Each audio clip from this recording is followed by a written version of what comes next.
म्हणून गावातनं जेव्हा मी हिंडतो तेव्हा मला सगळेजण राम राम करतील, पण माझी बायको गंगी, तिला माझी अजिबात किंमत नाहीये. अरे मी रस्त्याने जसा निघतो तशी लोक सटासट बाजूला होते. का? कारण आपण कष्ट करतो आणि ते बघत असते, म्हणून आपल्याला एवढा मान आहे. आयुष्यात जर तुम्हाला मोठं व्हायचं असन तर माझं म्हणणं ऐकावं लागन. समजतंय नाही तुला? तुला काय झालं रे दात काढायला? अरे सावळ्या, तुला अकल आहे का? अरे गाढवती गाढवत, त्यांना किती बी समजून सांगितलं तरी समजणार आहे का? अरे गाढवाचं मालक म्हणजे गाढवच की. गब्बास आहे, माझी गाढव कष्ट तरी करत्यात. तुम्ही तर गावावर ओवाळून टाकल्यासारखे पोळ बोंबलत हिंडत असता गावभर. काय म्हणाल रे त्यो?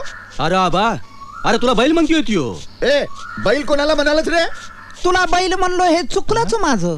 तू तर दुष्काळातलं बोकाडेस. अरे तुझे अर्धे दात मसनात गेले. कुणाला काय बोलाव तुला कळत का?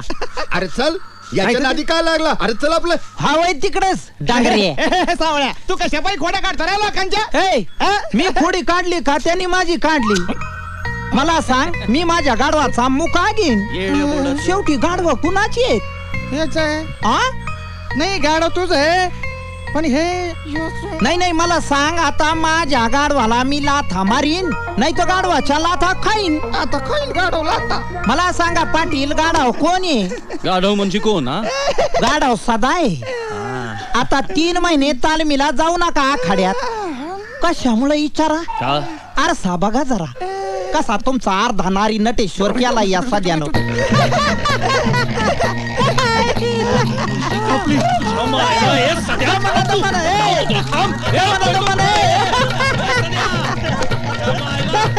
का नाही सगळा गाढव. हे बघा बाळा हो, तरी मी तुम्हाला म्हणत असतो नेहमी, म्हणून माणसं गाढवानी वागतेत आणि तुमच्या जातीला उगत बदनाम करतेत रे. म्हणून म्हणलं बाळा हो, कष्ट करा. मुडदा गाडला या गावच्या पोरांचा. समजा गाव सोडून रोज माझ्याच घराच्या भीतीवर येऊन मुत्यात. आज पेकटच मोडती एकेकाच.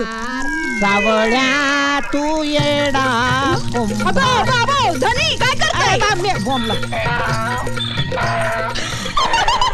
पाणी वाटत होतं होय. मग तुला काय वाटलं? काय करीत होतो मी? मला वाटलं गावची पोरी येऊन आपल्या भीतीवर मुत्यात का काय. मग ते भिताडवाला करूस्तवर तू काय करीत असती? मी बघत असते. काय? ते कवा माझ्या कचाट्यात घावतील ते बघत असते. समजलं का? समजलं समजलं समजलं. नक्की समजलं? समजलं ना. चला घरात. अच्छे चला घरात, चला घरात, चला घरात करू करू तुम्हाला एकदम लूज करून टाकलंस पार. खरं का काय? नाही तर काय? अहो काय धनी, तुमच्या तर काही बी अवसर नाही उरलं. वारं येतात भटकन पडतंय. तुझ्यामुळं झालंय सगळं. अगं एका काळी कसली तब्येत होती माझी. 10 माठ उचलायचो मी अशी. आता 2 उचलनात मला. तुझ्यामुळे झालंय सगळं. गुरा सारखं राबतो मी. तुझी काडीची मदत होत नाही मला. काय मदत करीत नाही मी? काय मदत करते? काय मदत करीत नाही? काय मदत करीत असते तुम्हाला? काय करायचंय ते सांगा. चल माती तुडावी.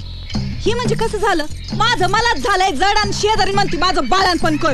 अव ही बापेची काम. ही बापेची काम झालं ना, घेतलं ना अंग काढून. अगं मला दररोज तुडवती तशी ही माती तुडवायची. आणखीन काय? असं? हा मग बघाच.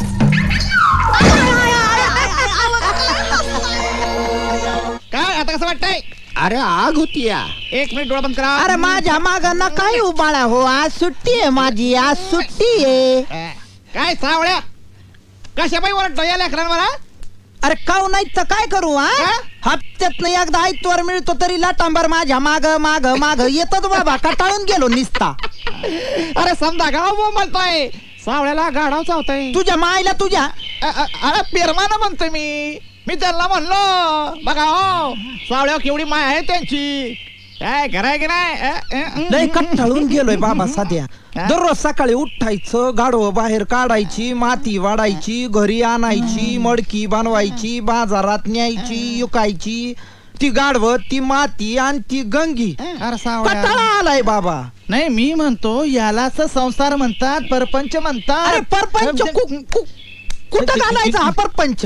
अरे असं कटाळून कसं चालेल बाबा? तुला काय जातंय बोलायला? हं? तू आपला असा एकला सांड्याच्या सांड्या अरे लय कटकट असती बाबा. अरे त्यातूनच आपल्या आयुष्यामध्ये काहीतरी आनंद शोधायचा. अरे कसा शोधायचा? आता कसा शोधायचा आपला? कान कर इकडे. कुणाचा? आता काय गाडवाचं म्हणतो मी? हा ए गाडवा इकडे बघ. थांब थांब, तुंबला तुंबला. बोल. सध्या. ऐकले असं जमल काय सर? याच्या आधी कधीच मी तमाशाला गेलो नव्हतो रे. मी आहे ना, हायस ना? मी आहे. तू फक्त तिकडे येळेवर ये, म्हणजे बाकी काय नाही. मी काय करतो, काय? आधी घरी जातो, हा, अंदाज घेतो. हा. आमचा आवाज आपल्याला असेल तर त्याला थंड करावं लागेल बाबा. आवा म्हणजे गंगी रे. काय? येतो आम्ही. हा. सध्या तू काय करशील त्याचा नियमच नाही बाबा.